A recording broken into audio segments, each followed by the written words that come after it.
نحمده ونصلي على رسوله الكريم. محترم مسلمانانو، دا عذاب قبر متعلق تاسو ته یو عجیبه او ناشنا واقعه د یو زنانه بیانومه چې موږ د هغې نه عبرت والو. محترمو، مولانا عبدالرؤف صاحب په خپل کتاب کې چې ګناهګار عورتې په دې کې دا واقع لیکلي ده چې په ګلګت کې دغې علاقې طرف ته یو کسو داسې په یو قبر تېرېدو، نو د هغې نه اواز راتلو چې زه ژوندی یم، ما راوباسئ. نو دې کس د اواز ته غوږ کېښودو چې دا د کوم ځای نه راځي، چې دته یقین وشو چې دا خو د قبر نه راځي. نو بس بیا د نور کسان ته هلته د هغې علاقې خبر ورکړو، نور خلک هم راله، هغوی هم د اواز د قبر نه اورېدو.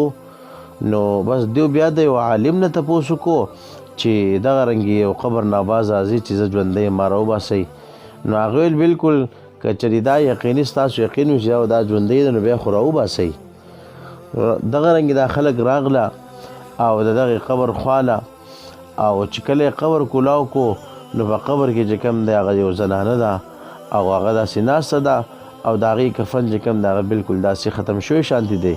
نو هغه ویل چې داسې کار وکئ، زموږ کور ته لاړ شئ او زما کپړې په منډه راوړئ چې زه یې واغوندمه. نو خلک لاړه، د هغې د کور نه چې کوم دی کپړې راوړي. هغه زنانه چې کوم دی کپړې بدلې کړي او د قبر نه راوتل او فورا چې کوم د خپل کور ته وتښتېده ولاړه. چې خپل کور ته لاړه، هلته فورا چې کوم دی کمرې ته وردننه شوه او په ځان پسې چې کوم دی هغه دروازه بنده کړه او دننه شوه. نو خلک دننه ورتله، خو هغې دروازه هم بنده کړې وه. وایي هغه خلک به چې کوم دی رادننه کېږي چې څوک زما د لیدلو چې کوم دی هغه طاقت لرلی شي، هر څوک به دننه نه راځئ. نو خلک ویرېدله چې دا خو به ډېر خطرناک حالات وي چې دا زنانه وایي چې هغه څوک به راځي چې څوک زما د لیدلو طاقت لرلی شي. نو په دې کې 3-4 کسان ووایي هغه چې کوم دی هغوی مضبوطه اراده وکړه، او چونکې هغه چې کوم دی مضبوط و، نو هغه چې موږ درځو. نو هغه زنانه هغوی ته ورکولاو کو چې هغه کسان وردننه شول. نو دا اول چې کوم دی خپل د دې سر نه چې کوم دی څادر لر کو، چې سر یې ورته وښودلو، په هغې باندې بلکل ویښته نشته، داسې خالي دی. وایي دا ولې؟ وایي دا دغه وجه وه چې دنیا کې به چې کوم دی زه بې پردګۍ کې ګرځېدمه، ما به خپل ویښته نه پټوله، ما به د دې اهتمام نه کوو. د دې وجه چې کوم دی ما ته د دې وجې نه هغه عذاب میلاویږي، او په دغې عذاب کې چې کوم دی زه اخته شوي یم، زما چې کوم دا ټول ویښته چې کوم دی ویستلی شوي دي. دغه رنګې محترمو،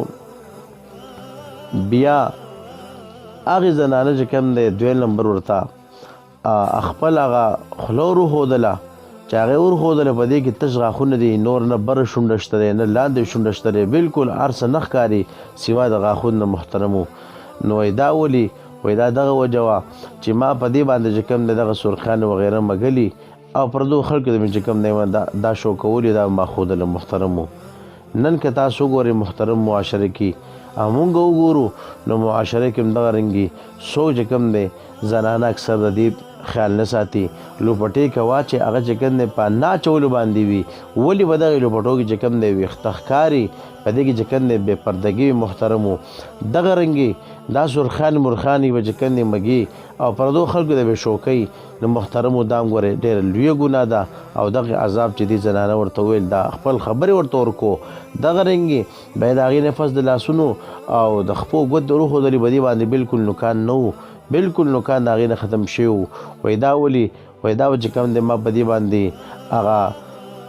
پالش مالش چې کوم دی دې نوکونو نه دا رنګونه مې ورکوله، پردو خلکو ته به چې کوم دی ما بیا دا شو کوله. د هغې د وجې چې کوم دی ما ته دا عذاب راکړی شوی دی چې زما چې کوم دی د لاسونو او د خپو چې کوم دی هغه نوکان هغه ټول ویستلی شوي دي. محترمو، نن محترمو معاشره کې دا ټول دا دریوانه ګناونه چې کم دی عام دی دغه رنګې نه د ویښتو خلک خیال ساتي که وساتي هغه ویښته چې کوم دی په لوبټو کې ښکاري دغه نه چې کوم دی په شونډو باندې دغه سرخیان لګول او خلکو د چې کوم د ښکاره کول دغه رنګ چې کوم دی ناخن پالش چې کوم دی د نوکونو دا پالش او دغه رنګونه دا په دې باندې مګل محترمو چې کوم دی بیا خلکو د شو کول دا دغه ګناه او دغه عذاب دی چې کوم د دې زنانه په دې واقع کې ذکر شول دغه رنګ محترمو د زنانه لپاره اسم چې کوم دی دا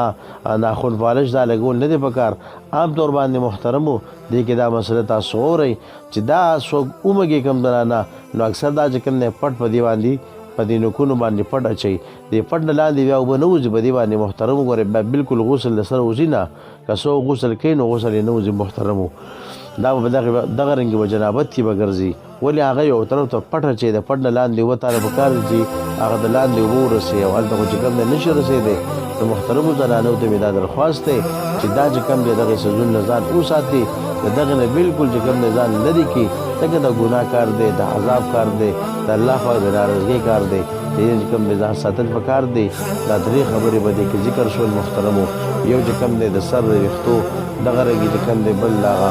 د شونډو د دې سرخیانو مګلو او دغه رنګې درې نمبر چې کوم دی ناخن پالش محترمو چې دې نه موږ ځان وساتو بالکل که شونډو باندې سرخي مرخي ولګي چې دا خلک بار خلکو د خلک نشو کوي خپل خاوند د محترمو بیا او ناخن پالش خو بالکل سره پکار نه دی وختم چې کم دی اول ښکارا کول نه دی پکار چې ښکارا کوي بیا د خاوند لپاره جایز دی چې خاوند یې ښکارا کوي خو بهر معاشره کې خلکو د مخ ښکارا کوي دغه رنګ چې کوم محترمو هغه زنانه چې کوم دی بیا بیهوشه چې کوم دی را پرېوتله او بالکل هغه چې کوم دی واپس ته ختم شي واپس چې کوم دی راغی هغه یعنی بالکل هغه دم ارسه دی وتله خلکو چې کوم دی واپس هغه راواغستله او قبرستان چې ویوړ واپس هلته چې کوم دی دفن کړه نو محترمو چې کوم دی په دې کې الله پاک دې خلکو ته عبرت چې کوم دی ښولو چې په دې کې ستاسو لپاره عبرت دی د دې چې کوم دی تاسو عبرت واخلئ چې کله کله الله پاک داسې کوي لکه عام طور باندې خو قانون دا نه دی خو لکه دغه زنانه چې کوم دی هغه عبرت دپاره راله او د خلکو د کوم دی تذکره دي عذابونه وکړه چې ما دا حالات تېرېږي نو محترمو زنانو ته دا درخواست دی چې ځان د دغه ګناهونو وساتي الله رب العزت موږ د ګناهونو وساتي واخر دعوانا الحمد لله رب العالمین